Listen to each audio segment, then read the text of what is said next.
კლიმატის ცვლილებებით გამოწვეული კატასტროფების რისკის შემცირება საქართველოში ამ სახელწოდების ფორუმი გარემოს დაცვისა და სოფლის მეურნეობის მინისტრის პირველმა მოადგილემ გახსნა. ნინო თანდილაშვილმა ადგილობრივი ხელისუფლების წარმომადგენლებს ჩართულობისთვის მადლობა გადაუხადა და პროექტის მნიშვნელობაზე გაამახვილა ყურადღება. როგორც მან აღნიშნა, ბუნებრივი საფრთხეების მართვის ეფექტიანი ეროვნული სისტემის დანერგვაზე მუშაობა აქტიურად მიმდინარეობს.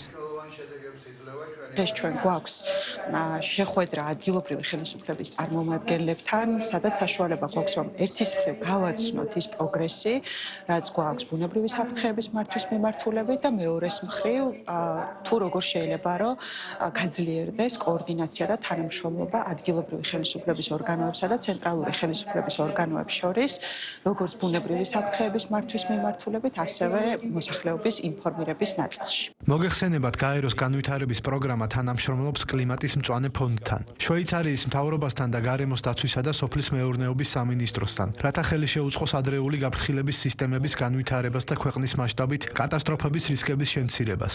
აღნიშნული თანამშრომლობა მიზნად ისახავს ადრეული გაფრთხილების სისტემების გარდაქმნას რეალურ და პრაქტიკულ სამოქმედო გეგმებად, თემებისა და მუნიციპალიტეტების დონეზე. ამასთანავე პროექტის ფარგლებში უზრუნველყოფილია სატელიტური მონაცემებისა და საფრთხეებთან დაკავშირებული ინფორმაციის ინტეგრირება ადგილობრივ დონეზე მოქმედ ოპერაციულ სისტემებში, რაც ზრდის მზადყოფნასა და რეაგირების ეფექტიანობას. აღნიშნული პროექტი უკვე მეოთხე წელია მიმდინარეობს და დღეს ჩვენ ვუმასპინძლებს წარმომადგენლებს 45 მუნიციპალიტეტიდან. აღნიშნული პროექტი გახლავთ ძალიან მნიშვნელოვანი ჩვენი ქვეყნისათვის და იმედს ვიტოვებთ, რომ წარმატებით განხორციელდება მომავალშიც.